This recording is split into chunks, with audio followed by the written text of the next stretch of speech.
segundo lugar, entonces, Sandra, querido Miguel Ángel, quiero dar unas semblanzas al respecto de su carrera académica.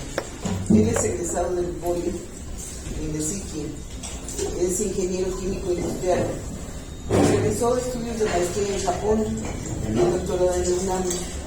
Es participante del movimiento del 68 y apoyó todas las campañas de Cuauhtémoc Cárdenas y de AMLO.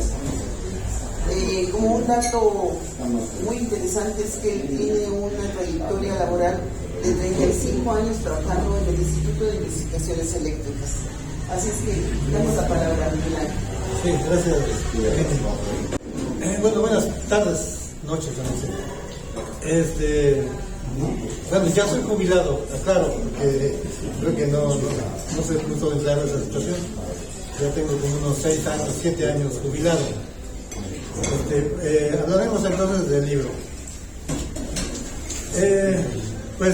Es un libro muy interesante, a mí me pareció muy práctico, de una lectura rápida de la historia de México, tomando como eje central todos los movimientos de izquierda y de derecha, que en esa época se llamó, incluso López Obrador lo llama, ¿no?, liberales y conservadores, ¿no?, empezando desde el virreinato, desde la época de la colonia. Y realmente es interesante porque hay un montón de datos que a mí me pareció que no conocía bien y que me faltaba ligar muchos de ellos. Por ejemplo, el hecho de que en la época de la colonia, pues fueron casi 300 años de dominio y justamente se descubre América, bueno, lo que se llamó descubrimiento de América en 1492, y es el mismo año en que se emprende el viaje de la conquista de México, realmente, bueno, de toda América, ¿no? Entonces es curioso, porque ellos estuvieron dominados poco más de 700 años por los árabes, y esa larguísima historia vienen y las aplican a nosotros ahora en toda América, ¿verdad? Y eso es trágico, porque no aprendieron ellos la lección en carne propia. Ahora como que vino una especie de venganza. Entonces es interesante ese dato, y así hay muchos datos bastante interesantes de la época de la independencia. Por ejemplo, yo leí hace muchos años, cuando estaba en la secundaria, a Primo de Verdad, a Fray Servando, Teresa de Mier, y varios otros que para mí no encontraba la razón de que estuvieran ahí. Y sin embargo, aquí te muestra que brevemente, muy breve, te muestra cómo es el papel que jugaron en la historia de México. Entonces ya descubrí que Primo de Verdad, pues, fue de los poco antes de la guerra de independencia, en el año 1808, él fue uno de los notables que redactó un documento como especie de constitución, porque ya Europa, pero Napoleón había tomado España, y el rey se había sido el poder al hermano de Napoleón. Entonces todo eso creó una confusión fuerte en México, porque no se podía admitir que se mandara todo lo que se mandaba de aquí de América, especialmente el oro y plata, a que iba a servir finalmente al imperio francés. Creo mucha confusión. Es un dato, creo yo, interesante, y así hay muchos datos de la historia que se van ligando, que vale la pena ver cómo se fueron desarrollando. Primo de Verdad y otros de esa época en realidad hicieron un trabajo en el que se diría ahora que eran los liberales o la izquierda de esa época, y que siempre existió. O sea, siempre existió esa lucha entre liberales y conservadores. Y ahí saca precisamente López Obrador el término liberales y conservadores. A él no le gusta usar, se van dando cuenta en sus discursos, no le gusta usar los términos de izquierda y derecha. Él usa más bien conservadores y liberales, ¿no? Y él obviamente se ubica como liberal. Igual todos nosotros que somos de izquierda, vamos a decir que tenemos la herencia de los liberales, que era otro sentido de liberal. Liberal era dejarnos libres en su pensamiento y en su acción, pero el neoliberalismo más bien es liberar el comercio, liberar la producción y que produzca en cualquier parte y se consuma en cualquier parte del mundo, que hasta ha demostrado pues que fue una catástrofe para la mayoría de los países. Hay muchos datos interesantes de la historia que vale la pena ligarlos, y es importante porque luego no sabemos bien cómo es que se fueron desarrollando tantas cosas, ¿no? Sí, faltan muchas cosas, por ejemplo, todo lo que fue la guerra de independencia no lo tiene realmente, pero es lo que más conocemos, ¿no? Más o menos tenemos idea clara de lo que pasó en la guerra de independencia, ¿verdad? Y lo que vale la pena es el ligar con todo lo demás. ¿Cómo es que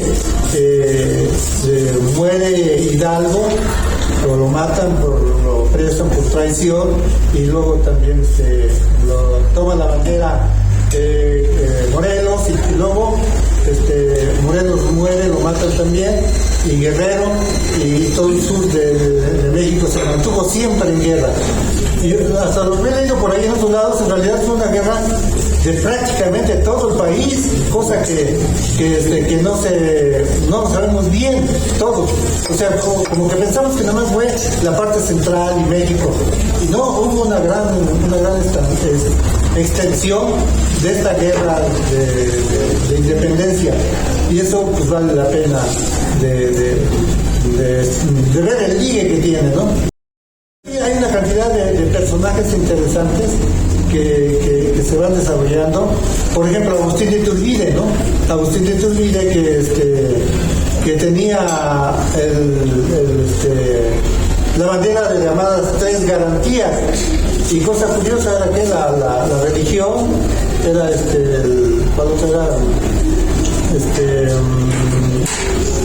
la independencia y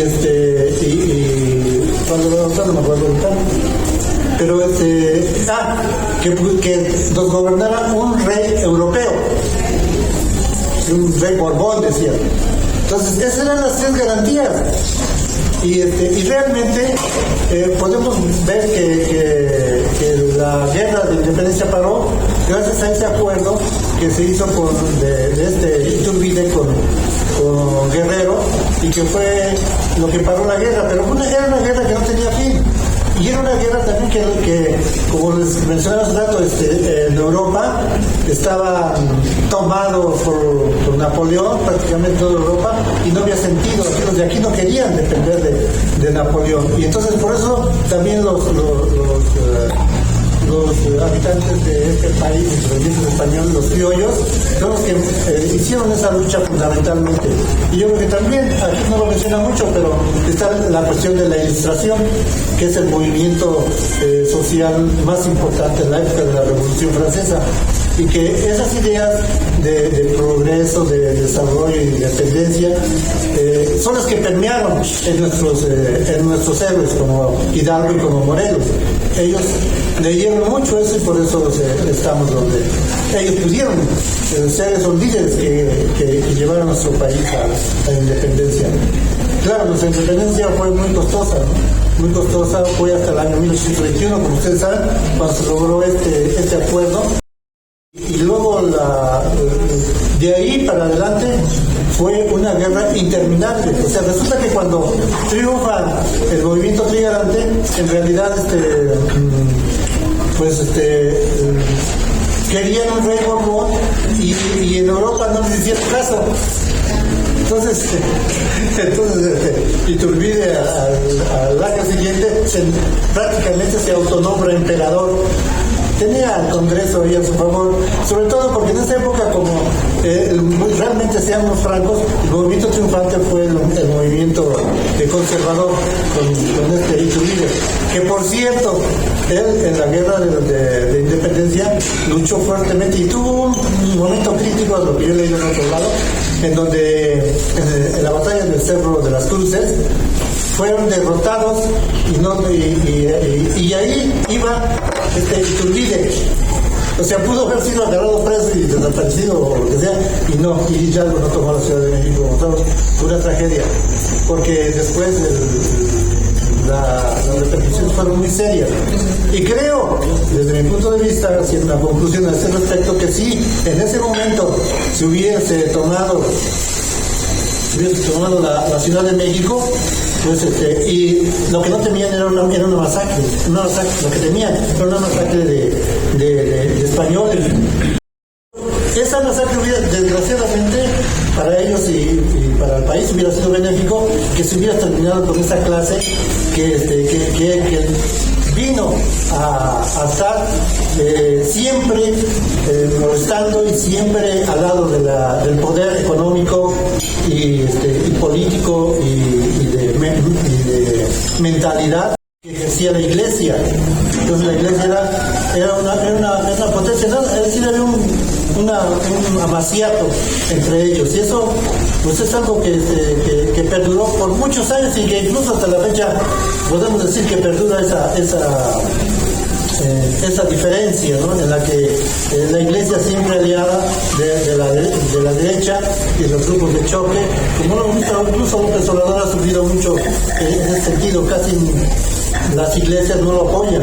Entonces realmente ha sido una lucha tenaz, fuertísima, y creo que en la época que, de acuerdo con esto también que lo relata muy bien aquí el Fisgón, la época en que Juárez vivió la guerra de independencia. Yo pensaba que todo empezó con Juárez, no, fue con Monfort y otros que iniciaron ese movimiento y que fueron liberales, los primeros liberales, y que fueron los primeros movimientos liberales, y que fue el que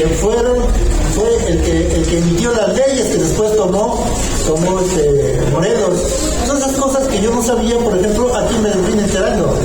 Y eso es interesante, saber toda esa liga, toda esa historia de que se viene arrastrando desde siempre, esa lucha tremenda siempre. La guerra, por ejemplo, de la Reforma, empezó con Monfort. Yo creía que era con Juárez, no. Fue con Monfort. Fue el que emitió las leyes de Reforma, y que después tomó, en la Constitución del 57, las tomó Juárez. Entonces son datos que en realidad a mí me parecieron interesantes, que no los había entendido, y que ahora, leyendo el libro, me pareció muy sensato, y hasta me invita a buscar más sobre esa información. La guerra con Estados Unidos también, y creo que aquí se quedó bastante corto, pero menciono una situación interesante en que yo ya la sabía, pero que aquí la confirmo, es que la invasión de Estados Unidos a México se debió a la debilidad del gobierno de México por esa lucha fuertísima entre conservadores y liberales. Una guerra que nos traía, pero los conservadores querían un gobierno centralista y los liberales querían un gobierno federalista, ¿verdad? Entonces esa lucha siempre perduró, y además los conservadores querían mantener los privilegios de los grandes ricos y terratenientes y de la Iglesia,